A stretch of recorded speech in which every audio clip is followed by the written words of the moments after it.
또 성령 충만한 밤이 되기를 간절히 소원합니다. 우리 주님이 주시는 것은 늘 평안이죠. 그리고 기쁨이고 행복이고 사랑이고 하나가 되게 하려는 것입니다. 이 모든 것은 다 우리 예수님께서 교회를 통해서 주시려는 아름다운 것들이죠. 그런데 마귀가 주는 것이 있어요. 분노, 그리고 미움, 두려움, 좌절, 낭망, 이런 것들은 다 마귀가 주는 것입니다. 그래서 신자는 주님이 주시는 것인가, 과연 이것이 마귀가 주는 것인가 잘 분별해야 합니다. 세상 사람들은 참 불쌍합니다. 이게 마귀가 주는 것인지 하나님이 주시는 것인지 분간하지도 못하니까 굉장히 비참한 삶을 살고 있다고 할 수 있죠. 그 근거를 잘 모르니까요. 우리는 주님이 주시는 것이 있고 마귀가 주는 것이 있다라고 우리가 말씀을 통해서 살펴볼 수가 있습니다. 세상 사람들이 왜 불쌍하냐면 하나님이 세우지 아니하시면 집을 세우는 자의 수고가 헛되고요.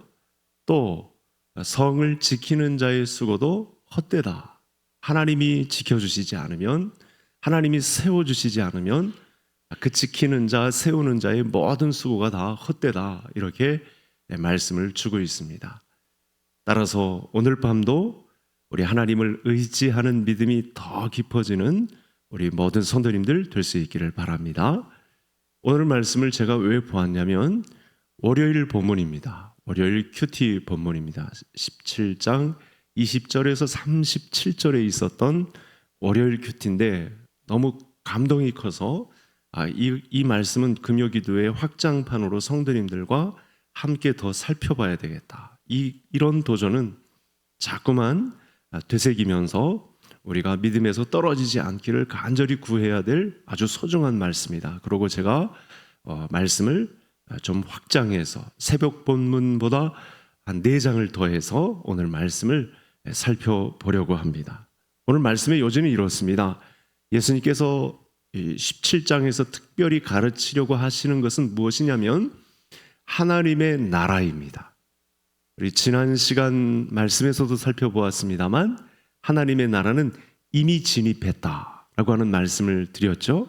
그러니까 아직 완전한 때가 이르진 않았지만 예수 그리스도의 십자가와 부활의 깃발이 꽂혔을 때는 하나님의 나라가 본격적으로 시작되었다. 무려 2000여 년의 시간이 흘렀다라고 하는 것이고, 하나님 나라의 실제인 예수 그리스도, 왕으로서 오신 예수 그리스도에 의해서 그 통치 권한이 실행되고 있기 때문에 하나님의 나라는 지금 왔다. 우리 가운데 깊숙이 진입해 있다라는 말씀을 드렸습니다. 그러니까 어떻게 보면 저와 성도님들은 세상 나라와 우리 대한민국과 하나님의 나라를 겸하여 섬기고 있는 사람들이라고 해도 과언이 아니겠죠. 그래서 우리는 세상 나라에 살고는 있지만 이 나라에 대한 의무도 감당해야 하지만 하나님 나라를 의식하며 사는 백성이 되어야 합니다. 그래서 어쩌면 하나님 나라가 이 세상 나라를 주관하기 때문에 주관하신 하나님의 통치에 우리 자신을 거기에 항복하게 해야 한다는 말씀인 거죠. 자, 그러면 이 말씀이 왜 제가 이렇게 강조하는지를 말씀을 통해서 한번 살펴볼 텐데 21절, 17장 21절 전 말씀으로 한번 가보시겠습니다. 같이 읽겠습니다. 또 여기 있다 저기 있다고도 못하리니 하나님의 나라는 너희 안에 있느니라. 그러니까 우리의 그 생각과 우리의 수준, 우리의 차원을 뛰어넘는 예수님께서 이루어놓으신 이 십자가와 부활의 실제는 지금 이미 이 하나님의 나라가 우리 깊숙이 무려 우리 안에 그렇게 임했다 이렇게 할 정도로 지금 임했다 이렇게 말씀을 하고 있습니다. 그러니까 이런 사람들은 굉장히 어리석은 거죠. 오늘 헌재 판결이 났습니다만 마치 진영이 갈리듯이 나는 인용 결정이 났기 때문에 기쁘고 나는 탄핵 결정이 났기 때문에 정말 씁쓸하다. 뭐 이런 식으로 세상 나라에 관련된 일과 관련해서 그 마음이 좌지우지되는 것.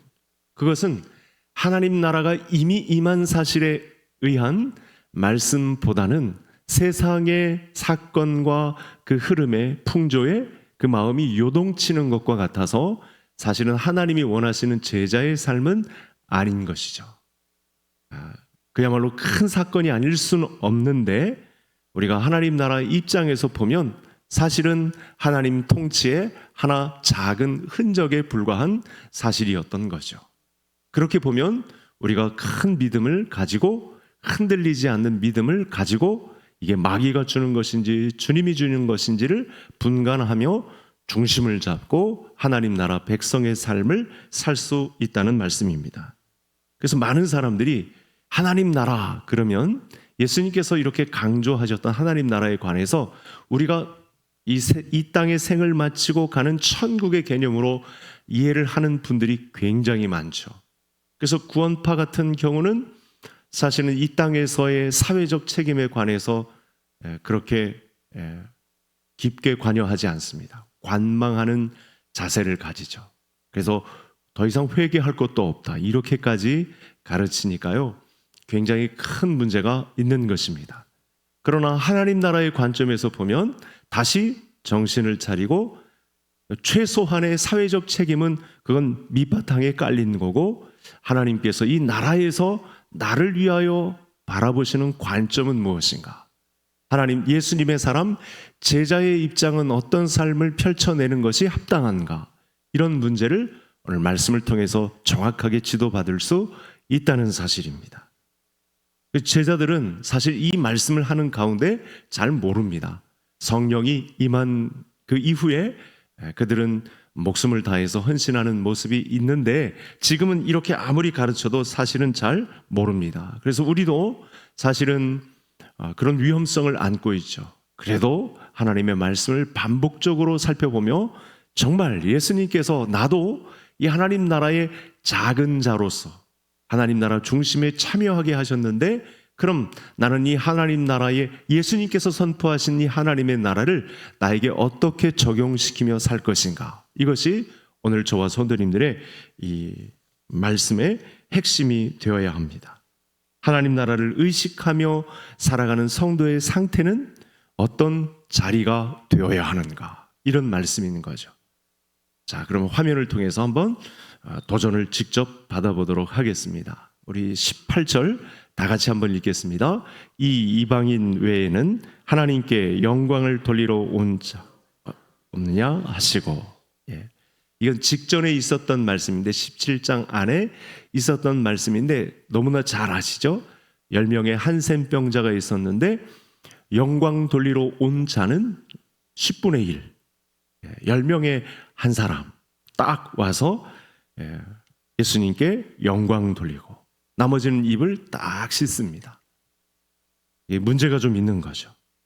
그러니까 예수님을 어떻게 해야 되느냐? 지금 하나님 나라가 진행되는 과정 속에 예수님께서 원하시는 하나님으로서 사람의 몸을 입고 오셨지만 이 하나님 나라가 한참 진행되고 있는 이미 예수님께서 탄생하심으로 성육신 하심으로 이 땅에 오셨을 때 예수님이 하나님으로서 원하시는 신자의 상태는 무엇이냐면 예수님을 하나님 나라 왕으로 인정하는 이 삶을 예수님께서 간절히 원하고 계시다는 사실입니다. 그래서 이런 거죠. 내가 하나님 나라의 왕으로서 다스리는데 너는 순종하는 백성으로 서 있느냐? 이 말씀을 질문하고 있는 것입니다. 예수님의 다스림에 순종하는 마음이 바로 하나님 나라 왕을 모신 마음이다.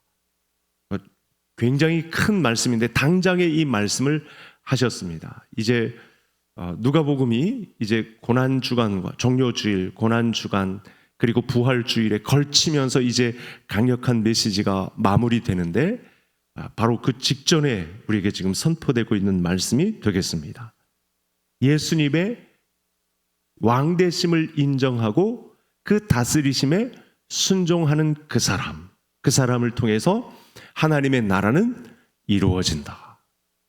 예수님 혼자서 막 북치고 장구치고 다 자기 마음대로 주관자라고 해서 임의로 막 하는 것이 아니고, 이 하나님의 나라는, 이미 임한 하나님의 나라에는 예수님이 왕 되심을 인정한 사람들의 참여, 그런 교회의 사람들의 참여를 통해서 내 나라는 이루어진다라고 하는 말씀이 바로 이 말씀이 되겠습니다.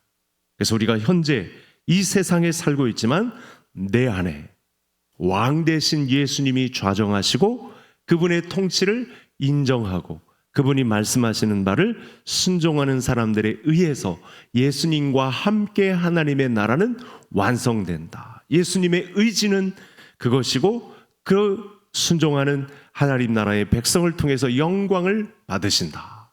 하나님의 나라는 반드시 그렇게 성취되는 예언을 하셨으니까 우리 개성의 모든 가족들은 이 일을 위해서 기도해야 하고, 가장 큰 기도 제목이 되어야 하고, 이 일에 동참된 우리 모든 성도님들이 될 수 있기를 간절히 소원합니다.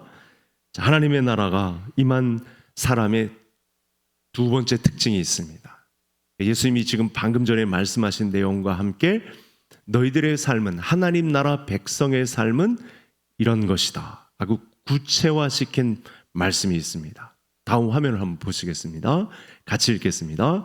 그러나 그가 먼저 많은 고난을 받으며 이새에게 버림바 되어야 할지니라. 그러니까 마귀가 주는 마음은 예수 믿으면 만사형통해야지, 예수 그렇게 믿은 지 오래되었으면 성공해야지, 아무 문제 없이 차근차근히 모든 일이 순탄하게 탄탄대로를 겪으며 모든 일이 잘 마무리되어야지. 요건 마귀가 주는 마음입니다. 예수 믿는데 왜 복을 받지 못하냐? 예수 믿는데 왜 질병에 걸리냐? 예수 믿는데 왜 자꾸만 어려움의 파고를 만나냐? 왜 풍랑을 자꾸만 엎친 데 덮친 격으로 겪느냐? 거기서 지면 오늘 본문 말씀을 오해하는 거죠. 오늘 본문 방금 말씀은 예수님이 많은 고난을 받고 이제 십자가에서 죽는 과정을 그린 것인데, 사도들은, 사도 바울을 비롯한 사도들은 이 말씀을 신자들에게 적용시킵니다.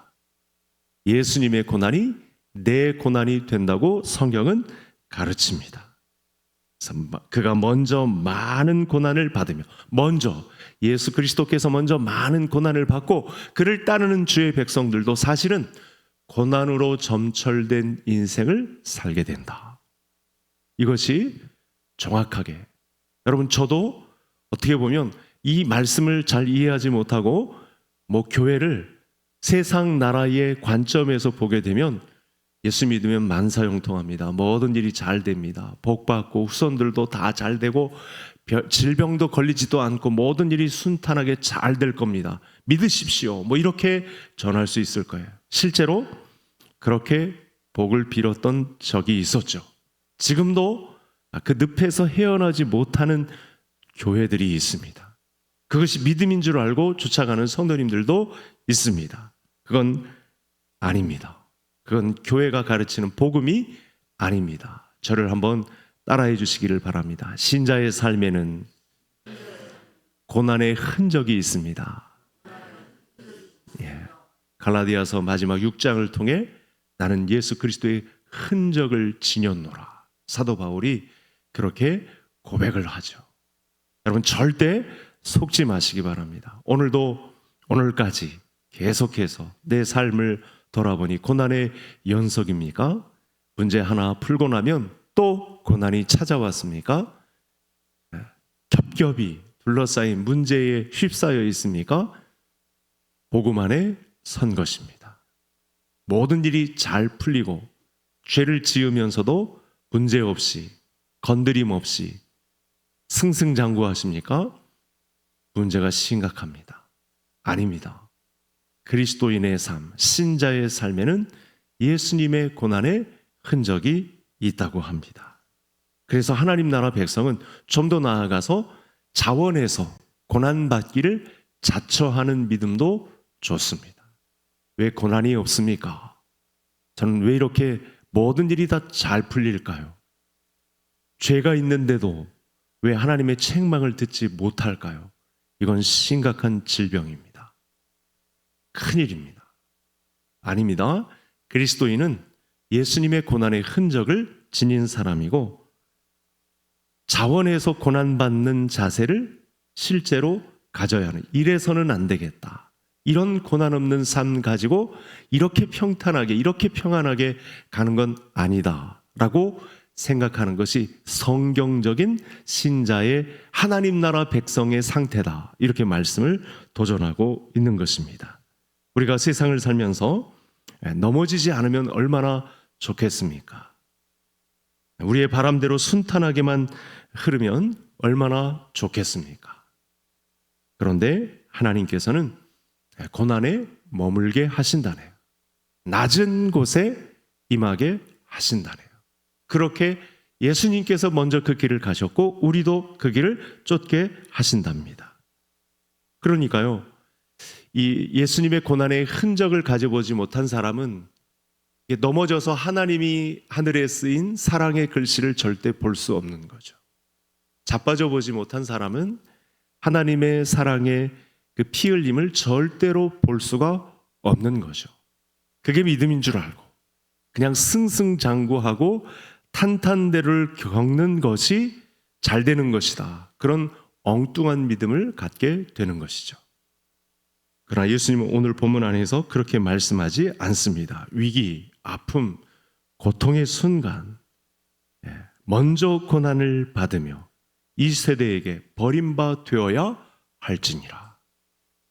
버림받아서 나 혼자 된 것 같은 이 외톨이 감정, 사람들이 나를 알아주지 못하는 감정, 그 누구도 나를 안아주지 않는 것 같은 감정, 그때 하나님이 역사하신다고, 하나님 나라 주인공 삼으신다고, 그 사람을 통해서 내 나라를 완성해 간다라고 예수님께서 분명히 말씀을 주셨습니다.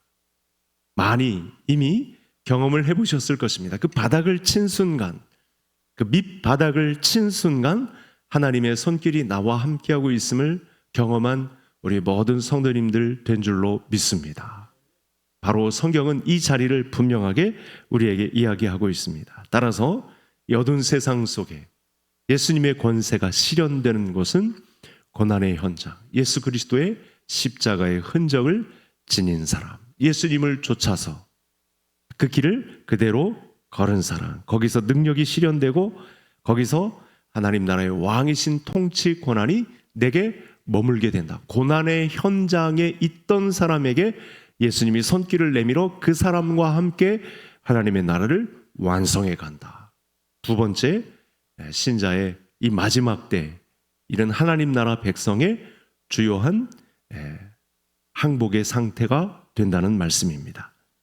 자, 그리고 우리가 보아야 할 중요한 내용이 있는데요, 이 하나님 나라가 임했는데도 많은 사람들이 이 하나님의 나라를 보지 못하는 상태에 있을 위험 요소가 하나가 있습니다. 이거 예전에 제가 성도님들에게 한번 강조한 바가 있는데요, 한번 떠올려 보시죠. 새벽에 참여하신 분들은 더 유리할 텐데 화면을 한번 보시겠습니다.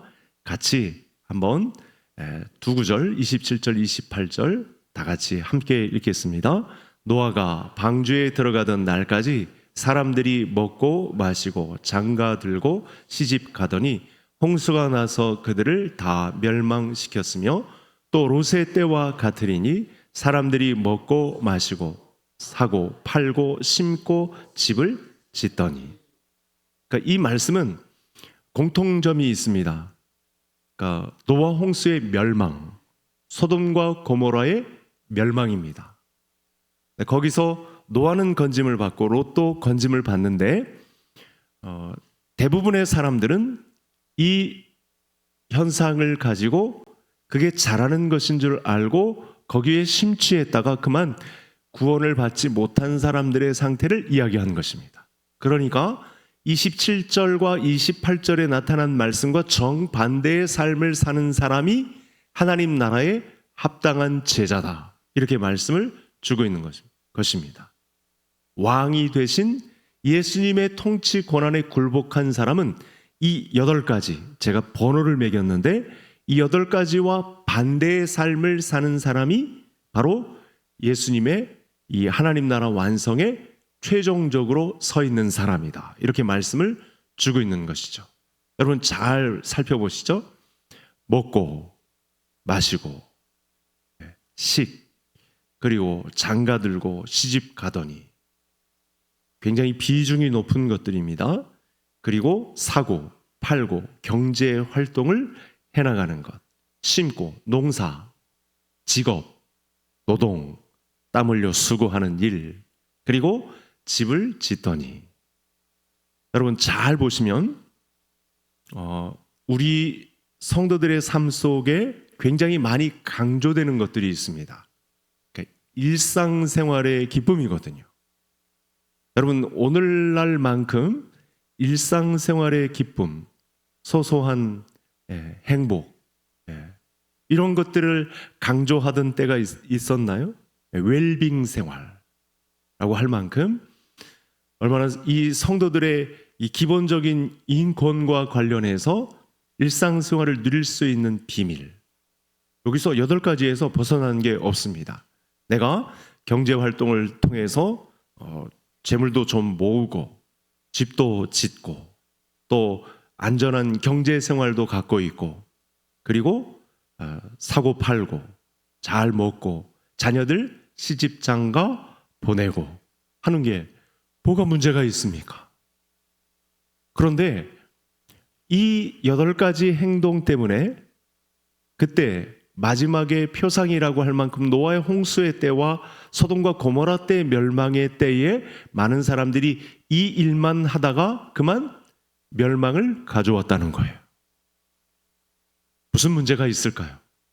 여러분 8가지 내용을 잘 보시면 죄의 목록도 등장하지 않습니다. 사람들이 뭘 잘못한 게 없어요. 이 죄가 될 만한 요소를 찾아볼 수 없는 내용들이 등장합니다. 여러분 자녀들 잘 양육해서 시집장가 보내고 손주들 보는 거, 그렇죠? 농사 짓는 기쁨, 경제활동을 해서 얻는 기쁨, 이런 것들 다 우리가 바쁘게 신경 써서 추구하고 있는 대부분의 항목들 아닙니까? 그런데 여러분 뭐가 문제일까요? 여기서 무엇이 문제일까요? 죄의 목록도 등장하지 않아요. 사람들이 사기치고 거짓말하고 낭망하고 그런 것도 없어요. 바쁘게 경제생활하고 가정생활 열심히 하고 하는 생활이 있는데 문제가 심각한 것이 하나가 있습니다. 8가지 항목이 다 좋고 웰빙 생활이고 소소한 일상의 행복을 주는 내용들인데 문제는 이것입니다.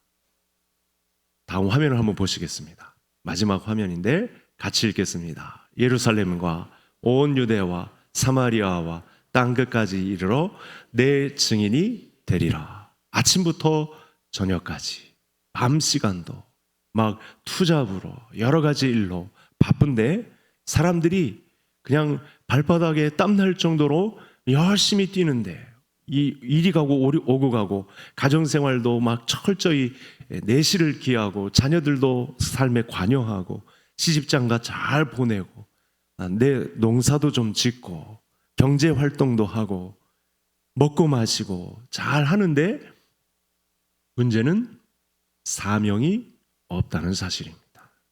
사명이 쏙 빠져 있습니다. 예수님이 시키신 일이 빠져 있습니다. 하나님 나라의 주인이신 그분이 내게 시키신 일을 하지 않고 내 일을 합니다. 내 일은, 내 가정의 일은, 내게 닥친 일은 잘 하는데 예수님이 시키신 일은 이 하나님 나라 왕이신 주권자 되신 그리스도께서 시키시는 일 가운데는 일도 참여하지 않습니다. 바로 이것이 빠져 있습니다.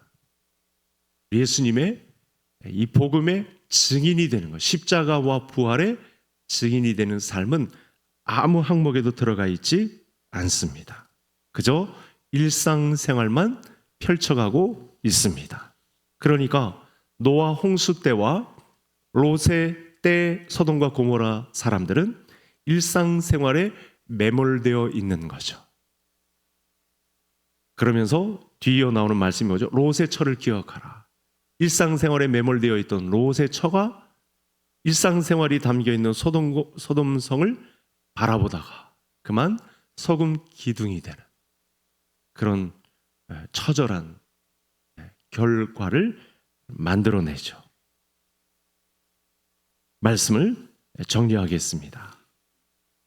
내가 혹시 사명 감당하지 못하고 있는, 일상생활에는 바쁜데 예수님이 시키신 일은 일도 접근하지 못하고 있는 문제는 무엇인지, 정말 예배가 삶으로, 삶이 예배 가운데로, 예배는 맞춰졌지만 그 예배의 연속성상에 나 자신을 올려놓고 증인의 삶을 살고 있는지. 여러분, 그리스도인이라고 하는데 사명 없는 사람은 없습니다. 그 사람이 그리스도인이라면 사명을 다하지 않고는 사실은 하나님이 데려가시지도 않을 것입니다. 그리스도인이라면 사명을 다한 후에, 나의 달려갈 길을 마친 후에 이렇게 될 것입니다. 그래서 오늘의 말씀은 정말 무겁습니다. 저와 성도님들은 하나님 나라의 일을 맡은 사명자로 부름을 받았습니다. 그래서 지금 하나님 앞에 내가 서게 된다면 문제가 될 것이 무엇인가? 이걸 오늘 말씀이 보게 합니다. 내 신앙생활이 균형 잡힌 그리스도인으로 자리 잡고 있는가? 아니면 사람들이 그렇게 박수 쳐주고 칭송하는 일상생활에 매몰된 자인가? 아니면 하나님의 사명을 쫓아 고민하는 가운데 많은 고난을 받으며 여러 가지 부딪히며 외톨이로 서 있으며 아프며 그 흔적을 가지고 증인의 삶을 살려고 발버둥치는 살리는 사람인가? 살리는 교회의 사람인가? 이것을 예수님께서 질문하고 있습니다. 오늘의 말씀이 큰 찔림이 되어서 우리 모든 개성의 가족들이 이렇게 늦은 밤 기도하려고 작정하려고 모인 분들이라면 사명 없는 그리스도인은 없다 여기고 더 깊은 기도의 자리로 들어가서 그 사명을 실제로 감당하시는 우리 모든 성도님들 될 수 있기를 주의 이름으로 축복합니다. 자, 오늘 말씀을 가지고 우리 기도 올리겠습니다. 우리 지금 이 시간 우리 예수님이 하나님 나라 왕 노릇하시는 모습을 바라보는 눈이 열리게 하시고 그 앞에 무릎 꿇도록, 여러분 이 눈이 하나님 나라 왕 되신 예수 그리스도를 바라보지 않으면 두려움과 불안과 미움과 분노 조절 장애와 그 다음에 평화가 깨진 그런 삶을, 마귀가 주는 삶을 살 수밖에 없습니다. 그래서 고난받는 백성이 하나님 나라 백성이라면 내가 자원하여 고난받는 믿음을 가질 수 있기까지 이 믿음을 더해달라고, 지금 고난 중에 있다고 하면 감사하다고까지 여길 수 있는 그런 백성이 될 수 있도록, 일상생활에 매여 사명을 놓아버리는 어리석음이 없도록 사명 중심의 삶을 살아가게 해달라고, 이제 오늘 헌재 결정과 함께 새로운 대한민국, 다시 뛰는 대한민국, 열방을 향한 선교 한국을 이루어가는 우리 민족 될 수 있도록 이 네 가지 기도 제목 우리 주여 한번 부르시고 합심해서 기도하시기